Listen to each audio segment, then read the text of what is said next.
Hello everyone, Major Park. Today I'm going to be talking about Army's retirement system. The reason that I chose today's topic is because there was a viewer specifically asked me about how does a Army's retirement system works. It's very different than other compared with civilian retirement system, 401k, Social Security, pension, or any other type of a retirement system. Usually you have to wait until you're 60 or more. That's average age that you can draw to pension. Unlike that military active duty, you can draw pension right away immediately after 20 years of service, which is huge, beneficial for people who wants to retire early. Let's say 18. Right after high school, you join the Army and you ship out to basic training. And since then, you serve 20 years and you retire at 37. You can draw pension right away after you retire. So that's pretty early age to receive a pension every month. You can see that big difference between military active duty pension versus civilian regular 401k and any other retirement programs. I want to talk about that, more specific about those two. The reason I say two is because it used to be, they call it High 3 Legacy retirement program.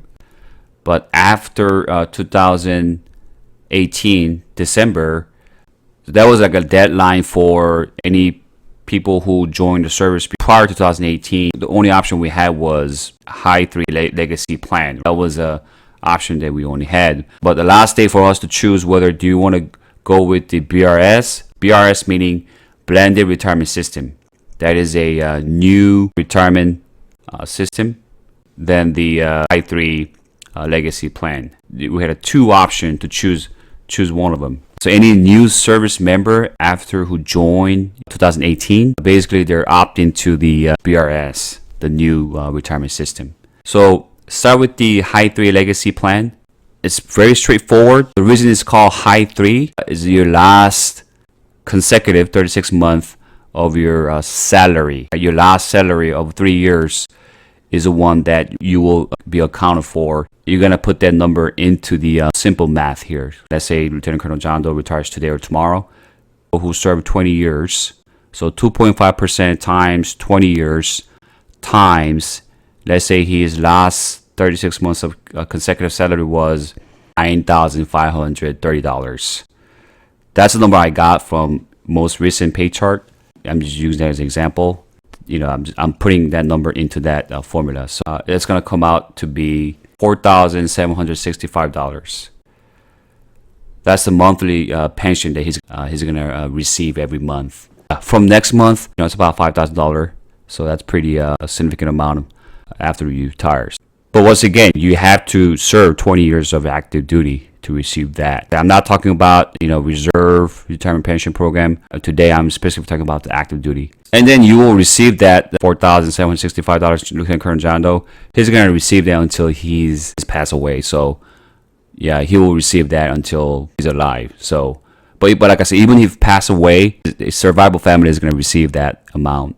Not the exact amount, but there's a certain percentage. Let's say for example, tomorrow I retire. Current basic military pay chart, major with 20 years of service will get about $8,324. My last 36 months of salary that I'm going to be receiving. So knowing that, if I put that into the formula, which is 2.5% times 20 years of service times $8,324, it's going to come out $4,162. That's the monthly amount that I'm going to be receiving every month. 2.5% times 20, that's 50%. So 50% times your last salary is equal to that. Really simple and concise like that. But once again, that's the reason why this formula is there to put that into a simple math. So moving over to the blended retirement system, after 2018 December, that was the last day for anybody who's grandfathered into the service. That was the last day for us to choose either BRS or High 3 Legacy system. So what is BRS? Anybody who joined after 2018 December, new service members, they're automatically opting to the BRS, Blended Retirement System. Once again, simple math, same concept. Big difference here right, in formula is I want to talk about two big difference than High3 legacy plan. One is the percentage reduced from 2.5% to 2%. So instead of 2.5% times 20 years of service times your last salary, instead of that formula, it changed to 2% times 20 years of service times your last salary of a service. So going back to the example of Lieutenant Colonel John Doe, 20 years of service, last base salary he got was $9,530. Put that into the formula, it's going to come out as a $3,812. 2.0% times 20 years times $9,530 equals to $3,812. That is the monthly income that Lieutenant Colonel John Doe is going to receive starting next month.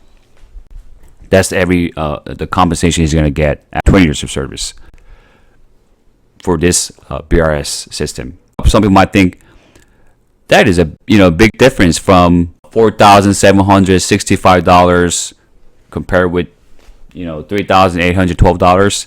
It's about $953 difference, right? That's a big difference, about $1,000 every month. Yes, I want to say yes and no, because of course, if you look at it, yeah, $1,000 every month is a big difference compared with the High3 legacy plan. If you think as a lifetime, that's a long time. It's going to be a lot of money. It is a big difference from High3 and BRS. Second thing is TSP. There's this thing called TSP match. It's kind of like 401k match plan. Matches your percentage. Join the Army, finish the basic training, went to AIT. So about 60 days into service, DFS is going to take your 1% of your base salary. Automatically take your 1% of your base salary. The old legacy plan, you have to contribute TSP on your own. You can choose 1%, 5%, 10%. So you had an option to, how many percent you want to put it into TSP account. For the BRS, they will automatically take your 1% of your base salary into TSP account. And after 3 years of service, they'll take 5% of your base salary and it's going to go into your TSP account. And then after that, if you choose not to put more than 5%, 5% all the time into TSP account. That is really beneficial for me. That's like putting my money into TSP account without my decision. Well, the DoD will automatically match that percentage of your contribution percentage. If they take 1% of your base salary, DoD is going to automatically contribute 1%, and they're going to match another 1% and make it 3% total contribution to your TSP account. So you're only putting 1% of your base salary, but you're getting additional 2% from DoD and total 3% contribution. They're matching their percentage, which is so very beneficial for you. Especially if I want to get out of service about 10 years into the service, you can continue to that TSP account. They'll continue to match that percentage into your TSP account. So technically, you can get that benefits even if you leave the service before 20 years of service. You still get some type of a retirement benefit. So which is good, right? Because before you have to serve 20 years. I know there was some, called TERA, Temporary Early Retirement System. I don't want to talk about that right now. You were supposed to serve 20 years to receive a retirement pension. With this BRS, because of that TSP matching, and even if you leave the service early, you still have that retirement benefits under your belt. So that's a huge advantage for you people who wants to leave the service early. Those are the big difference when it comes to BRS.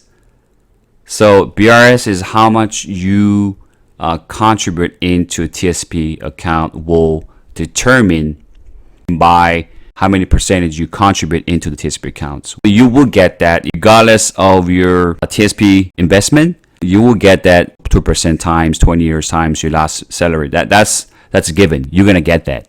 On top of that, and also the contribution amount, and that one is determined by how much you contribute into the TSP account. When there's some difference amount that you'll see that $950 compared with the old legacy system, but that can be make up by TSP retirement plan. So, and I'll attach that in a chart on the video, so you can kind of see that those TSP matching plan, and you will see that difference on there. For today's conclusion, any service members who had an option to go with the High 3 legacy plan, you don't have to worry about anything. You just have to make sure that your records are straight.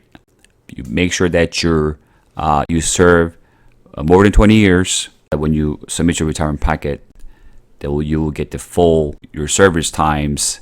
You can get the accurate numbers to draw a pension. So you don't have to worry about that much for people who's already gonna go with that option. Who have to go with the BRS, the new blended retirement system. You don't have to worry too much about it too. You just have to make sure you study about the TSP, the 3 safety plan. There's a 6 different funding bands that you can choose. G stands for Government Security Fund. That one you will not lose any money at all. It's going to be a very low interest rate, but it's guaranteed. It's very secure, and you're probably not going to lose any money, but the percentage of the interest is very low. Obviously, if you put that into that just one, it's like a default account that's going to go into G Fund. If you put it into TSP and you're not going to do anything about it, it will just automatically go into G Fund. My advice is look into that TSP account. Very good resources. The TSP portal website. You will see a lot of good resources on there, and you can study on your own. You can also watch other YouTube videos that you can see how TSP funds works, like the S funds or the G funds or L funds. You will see the C funds. You will see all that in there, and you can read those descriptions and you can study about that. So that's my advice. You have to go with the BRS and new blended system. Study that so that you can invest smartly. So you can allocate those money into different funds so that you're not putting all your money into G funds. Second advice is that make sure that you also keep track of your record as well. A lot of times when people hit 20 years, they forgot to keep their packets when they first joined the service, while they're going through the service, and when they are about to retire. So 20 years of records is a lot of information, right? I mean, you've been to many different places. You've been to school, military schools. A lot of people, when you're military, you're going to be around the world, and you're going to be, sometimes you lose your files. And I know these days, everything's electronic record system. Even that, you still have to keep track of all those information. Make sure that everything's correct. If something's wrong, you correct right away. Those information is correct. Check everything, iPerms, other Army websites to make sure those informations are all in there. You also save a hard copy if you can as well. You want to have both redundancy. It's very important. Those are the 2 advice I want to give you guys. And then don't worry too much about it. Just study more about TSP, and then you'll be fine when it comes to retire. Thank you for watching my video. Please subscribe my video. Please, if you can do thumbs up. I always appreciate your comments. I pretty much read them all, and I try to respond to all your comments. The more you leave your comments about what kind of video you want, I'll try to focus into that topic. I'll see you guys later. Bye.